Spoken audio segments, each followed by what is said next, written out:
When Castlevania Lament of Innocence came out in 2003, I think Castlevania had lost a lot of pedigree with gamers. You know, it'd been 6 years since Symphony of the Night had come out, and in those intervening years, Konami had really struggled to bring Castlevania into the third dimension. Konami had closed 2 studios in 2002, so they weren't really in a good way, and they certainly weren't about to throw good money after bad. With that in mind, it's pretty obvious that Lament of Innocence's PS2 development budget would have been pretty limited. Castlevania series producer Koji Igarashi had originally conceived Lament of Innocence as being like a soft reboot, you know, starting again and telling the origin of the Castlevania series. It being an origin story makes logistical sense at this point in time, because, you know, after like 20 years of making Castlevania games, the storyline is just absolutely packed. And also it makes thematic sense, because, you know, they want to start on a clean slate. In Japan and Europe, in fact, the game was actually just called Castlevania, and this was Konami's way of saying that this is a new beginning. Despite the obvious low rent, Lament of Innocence ended up being a real diamond in the rough, and what I'd like to do is have a look at this game and think about how Castlevania Lament of Innocence did so much with so little.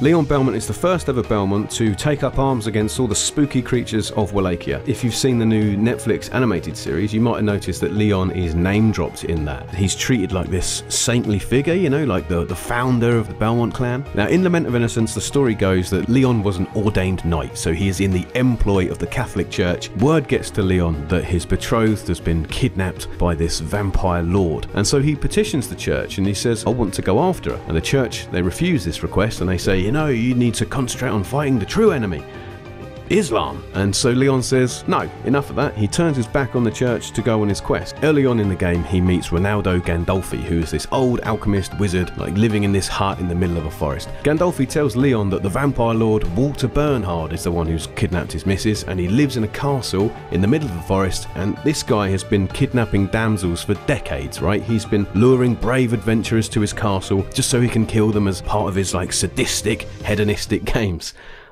Vampires, man, what the Now, if you've played Castlevania games before, you might have heard of the name Gandolfi, because he is the guy who invented the vampire killer whip. And so it goes. Early on, Gandolfi gives Leon a mystical whip, which is called the Whip of Alchemy, and sends him on his merry way to go and save his missus. The story, for the most part, is actually good. And let's be honest, Castlevania isn't exactly a franchise which is famous for involving narrative, so jumping ahead at this point all the way to the absolute end, there is a really good twist which helps to set up the roots of the franchise. Now, most of the concepts in the finale are lifted whole cloth from Bram Stoker's Dracula novel, so it's a little bit of a rip-off, but the Dracula book, interestingly enough, is considered Castlevania lore by Konami. So John Morris from Bloodlines and then his son Jonathan Morris from Portrait of Ruin are actually descendants of Quincy Morris from the Dracula novel.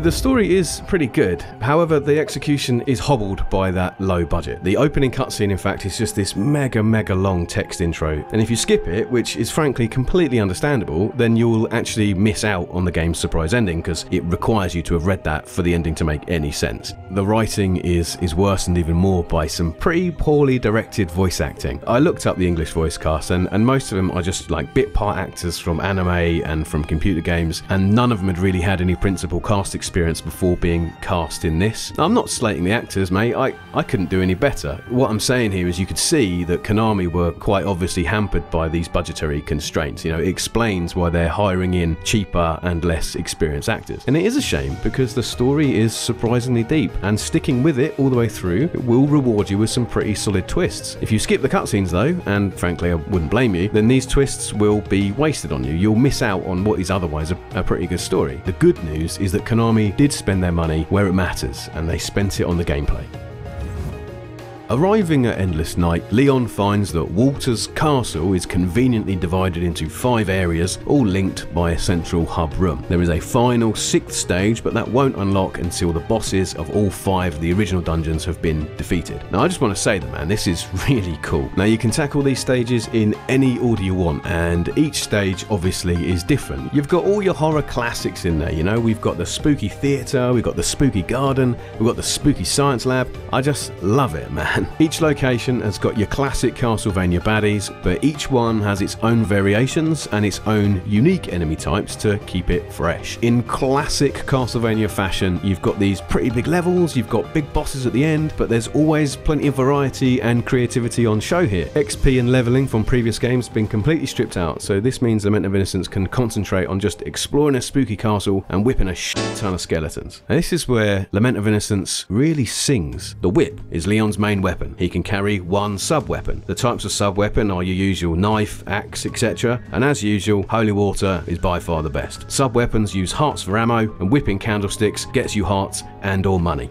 Right? Now, where Lament of Innocence departs from the old school Castlevania formula is by adding in the hallmarks of the PS2 3D platformer. Blocking, combos, things like adding in a dodge roll. There are crucial differences, however, which really helps Lament of Innocence stand on its own 2 feet. Now, this is the addition of accessories, relics, and orbs. Accessories are just things that you wear, so they'll just like grant passive buffs or damage resistance, that kind of thing. Relics, though, are more active, and they'll just do anything from setting the ground on fire to recharging Leon's hit points. But the big difference for me, I think, is so cool, is these orbs. Now, just like on the original NES games, when a boss dies, it drops an orb.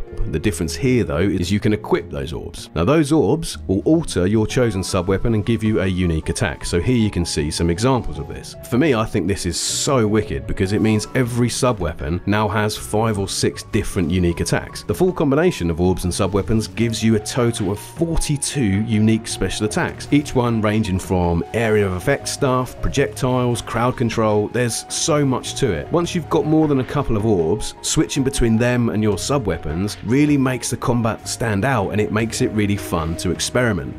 And finally, the Whip of Alchemy, which Gandolfi gives you at the beginning, can actually be upgraded with 3 alchemical elements. The only way you can find these elemental upgrades is by fighting 3 really well hidden secret boss fights. What's mad is you could honestly complete the game and you'd never even know they were there. You'd only find them if you were deliberately exploring every nook and cranny of the level. That's so wicked. The alchemical whips themselves, now they're wicked, so they do increase damage as standard, but also they'll do additional damage to enemies which are weak to that element. That's a cool little feature. I think it would have been nice if they dug down a little deeper into that, and maybe we could see like custom combos that they unlock, or maybe like the ice whip could freeze them solid, or the fire whip could burst enemies into flames. I don't know, it would have been nice to see that, but like I said, Konami was spending the smart money. They're not going to waste money on something that people might never see, and that's really what Lament of Innocence is about. You know, it's just enough. There's a lot of content in the game, but it's not bloated. Lament of Innocence's levels, they're not enormous, but there's enough of them that you could realistically get to the boss without fully exploring the stage. And you've got those hidden bosses I mentioned, you've got all those relics, you've got loads of special items that are all hidden around. It does help to incentivize that backtracking,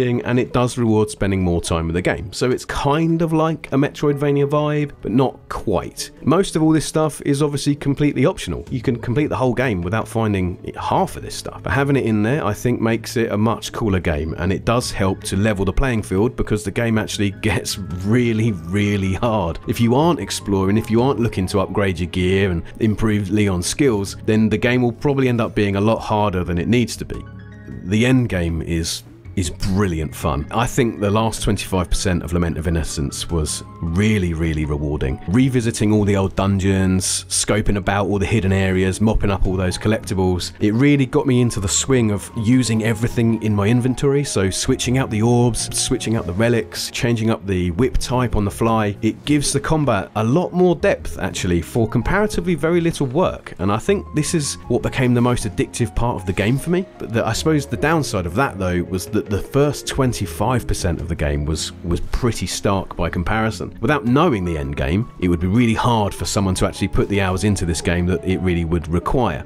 Anyway, Castlevania Lament of Innocence was released late in 2003 worldwide. It was early 2004 here in the UK. Now, big hitters like Manhunt, Star Wars, and Lord of the Rings, they would have made launching in that Christmas window a big ask for Konami. And just 1 week after Castlevania launched, Ubisoft released Prince of Persia: The Sands of Time. It far outshadowed any other Christmas releases, and that game is still getting praise to this day. I'm assuming that Castlevania's launch marketing was also done on a shoestring, because other games that came out that year, like Jak and Daxter, Beyond Good and Evil, Ratchet and Clank, they were on my radar, but I don't actually remember hearing about a Castlevania game on PS2 at all. Devil May Cry 2 had also released earlier that same year, and along with Prince of Persia was one of the top best-selling games of the year. Now, I think the public had probably lost faith with Castlevania, and then here were these two newcomers that seemed to do everything Castlevania did, but they did it better and they did it sexier. Reviews at the time gave Castlevania a solid alright, your 7s and your 8s, which would have been fine at any other time unless you were going up against games which are still revered as all-time classics. Lament of Innocence unfortunately didn't set the world on fire, did it? But what it did do is it was enough of a success that it warranted Konami making a sequel, and I think that's a small victory in itself. By keeping their development costs low, by making realistic targets, Konami stopped Lament of Innocence from being a total flop.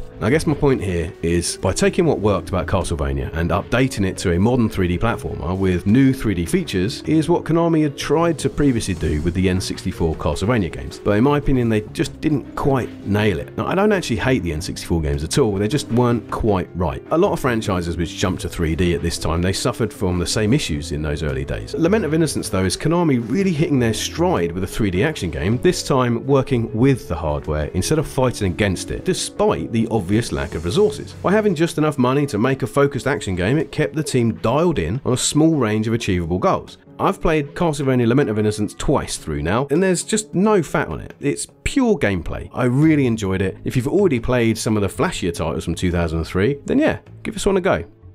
Thanks very much for watching. For more old PlayStation 2 and old computer game reviews, please subscribe to The Game Show.